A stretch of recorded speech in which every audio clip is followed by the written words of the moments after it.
Today we're looking at another gimbal, this one from MOZA.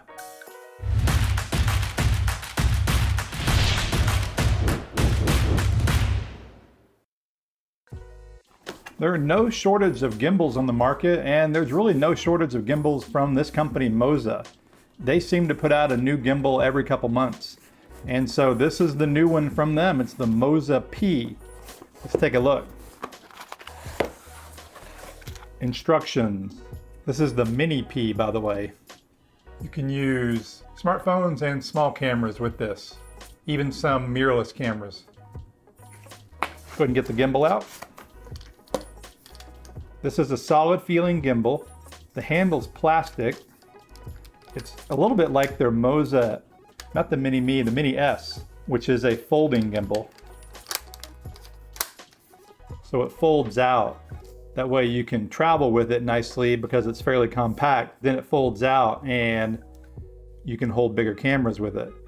This is interesting though because it's plastic. This handle is plastic, but this mechanism up here where the camera mounts is metal, some sort of an aluminum. And so this feels really solid up here on the top. This feels a little more, I don't know, flimsy. I'm not going to say that it's bad. It just feels different because this is metal and this is plastic. I don't think I've seen a hybrid gimbal like this that mixes the two. Even the Smooth Q2 is all metal, or the FiLMiC G6 Max is all metal. And I would say those are probably in this category, although the Smooth Q can't hold as much weight. To my knowledge, this holds almost 2 pounds. So yeah, I mean, it feels good. It's just a little bit weird that it's kind of plasticky. So what else do we have in here? This is a mount for the camera. I believe this is a deal where you can take it off and flip it sideways so you can go from horizontal to vertical shooting. This is a phone mount. This is fairly cheap, it's plastic. I'm not sure I would trust my phone in this, although I'll give it a try. May want to use a third-party mount, like from ShoulderPod or Ulanzi or one of those, Manfrotto. But it does come with this. And then this is one thing that MOZA is pretty good about. They do include a mini tripod. So this is good to help balance the camera and just to set the gimbal down easily. So I do like that they include that. And it is plastic as well. Anything else? No, that's about it. One thing too that MOZA does a pretty good job with is, oh, actually there's a cable in here. I take that back. What is this? This looks like, that's micro, what is that? That's micro USB to something, I'm not sure. That's not a charging cable. This must connect to a camera.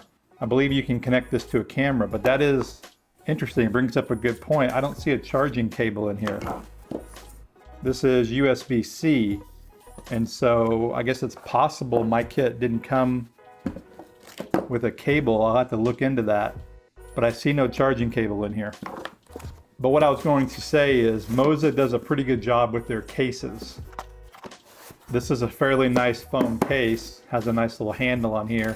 So you could pack this up and put it in a suitcase or a backpack really easily if you didn't want to take it by itself. Again, this is an interesting hybrid gimbal. I have no idea how it's going to work, and so we'll go test that right now. All right, I'm at a small park and I'm going to do a quasi B-roll challenge. And so I'm just going to shoot some shots around here, cut it to music, and we'll see how it looks.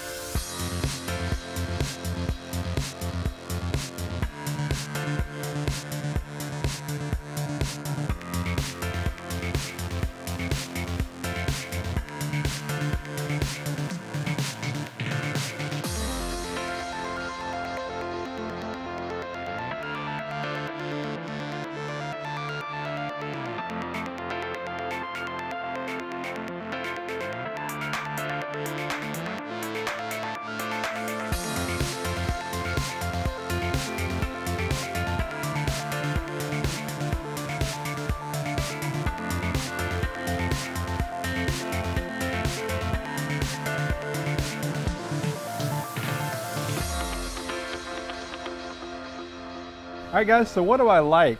Well, I like that this is easy to use. This balanced really, really, really easily. I was actually pleasantly surprised. Let me turn it off. So now the motors are not active at all. And you can see that the phone is just nicely balanced. If you've watched any of my previous videos about the Zhiyun Crane M2 or the FiLMiC G6 Max or a lot of these hybrid gimbals, I've had a tough time balancing phones because they're top heavy. And this, I actually have a Polar Pro case on here with a very small variable ND filter, and it works great. And so again, I was really happy with how quickly and easily this balanced. I had virtually no problem whatsoever balancing this. One thing I wanted to show too is in the unboxing, I mentioned the camera control cable. And so hopefully you can see that. There's a little port right here, and you can plug in that cable, which is this right here. You plug that into the gimbal, and then the other part into the camera. And depending on the camera, like the Sony's and that kind of thing, doesn't work with a phone. You can control the camera, the start, stop, and other things with the handle of the gimbal, which is nice. And so several of these gimbals have been doing that, but I do like that feature for using traditional cameras. Turn it back on here. I also like it has a trigger. You can double tap to recenter it. You can triple tap to turn it back towards you and go into selfie mode. And so I like the more old school controls on gimbal handles. That makes it nice for me. At first I thought the plastic handle was a little bit cheap feeling, and it is a little bit weird compared to the metal up here, but it works well together because it makes the entire gimbal much lighter. Even these smartphone and hybrid size gimbals can get heavy over time. I'm just assuming the idea here was to make this gimbal as light as possible while at the same time holding a pretty decent payload capacity. It holds 2 pounds or 1.98 pounds, 900 grams. That is pretty considerable weight for a lightweight gimbal like this, and so that's a big plus. Now, I've only tested it with an iPhone. I have not used a larger camera.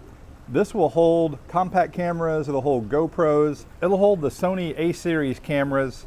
I have a Sony a6400, I'm actually shooting with it right now, but it has a bigger lens on it, and so I have not tried to fly it on this gimbal. I think it would be pushing the limits. With a compact lens, it would probably work fine.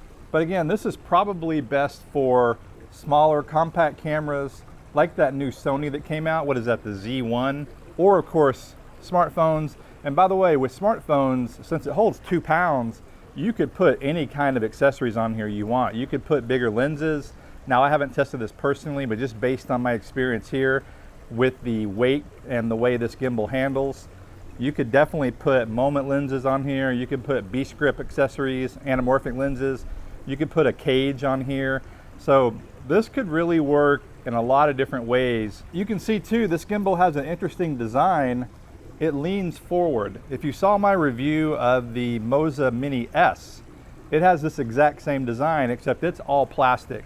And it's lighter, and its payload capacity is probably, I think, a third of this. If I'm wrong, I'll put a graphic up here on the screen. So this is like the big brother to the MOZA Mini-S. It has the exact same build with the same foldable design that bends down and opens up. But this just carries a lot more weight, and so that is good, especially if you have multiple cameras. Now, some of the other hybrid gimbals I've talked about in previous videos, I've said if you only have an iPhone, you might stick with a smaller gimbal like the DJI Osmo Mobile 3, or some of the other MOZAs like the MOZA Mini-S I just mentioned, or like the Zhiyun Smooth 4. But this one, I think, even if you only have a phone, is pretty cool because you can load up various accessories on here, and I do like that. The battery life of this gimbal is good. It charged fairly quickly, and so you'll have no issue with battery on this. You could run it all day, and the standby time is excellent. And if you're wondering about the app, I don't personally like using these apps. The only thing I'll use it for is calibrating the gimbal, or occasionally for some of the special features like hyperlapse. But I've covered the app in previous MOZA videos, and so check those out. I'll put a link in the description. But I like to use third-party apps like FiLMiC Pro for shooting. You just get better quality. Using it, one thing I did notice though, is I got several bumps when I was moving around, more so than I noticed on other gimbals. And so when you're walking and the gimbal bumps, what happens using a phone is the optical image stabilization kicks on, unless you're using the ultra wide lens. I shot everything with the standard wide lens, and you get that dreaded jello hit, so the image will just shake and you can't fix that in post-production. I did get a number of those shooting with this, and so I just want to bring that to your attention. Although obviously every gimbal takes time and practice to get used to it. I only worked with this one for a couple days total, and as I used it, I got better with it. Again, every gimbal is a little bit different. Every gimbal requires just a little bit of a different feel and a different touch. This was easy to use right out of the box though, I will say that, especially because I was able to balance it so quickly and easily, and then the controls are simple, and the results were good. I think the footage looks pretty nice. So do I recommend this gimbal? My answer is yes, I do. And the thing is, and I say this routinely, today you really can't go wrong with any gimbal on the market. All of them are really pretty good. It just depends on what you want to use it for. This is a good hybrid, and it's also a good price. It's about $200 at the time of this video, and so the competition would be the FiLMiC G6 Max, and I think it's about $50 more. And then the Crane M2 is also in this range, about $230-ish, I think. And the Zhiyun Smooth Q2 would be in this category, except it doesn't hold as much weight. And so that one is about $130-ish. It's less. It's a very good build quality, but not quite as robust as far as holding cameras. So this fits right in the middle price-wise, and I'd say performance-wise, it holds up. Out of the ones I just mentioned, I do think the FiLMiC G6 Max is my favorite. However, this one was easier to balance with a phone. And so if you're a phone-only shooter or mainly a phone shooter, this might be a good one to look at. And now here I want to show some behind-the-scenes shots. I'll show how I did a shot, and then I'll show the shot right after that.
Feels pretty smooth.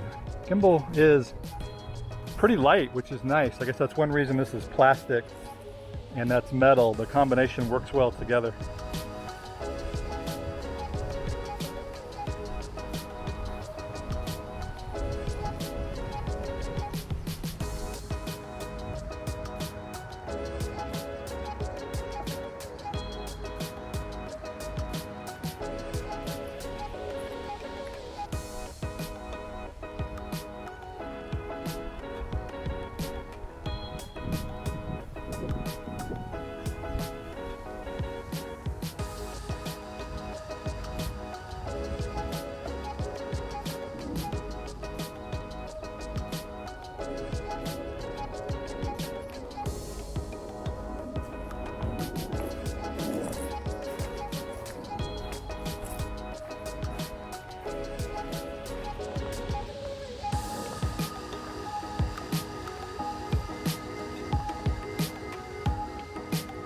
Thanks for watching, guys. Please like, subscribe, and I will see you in the next video.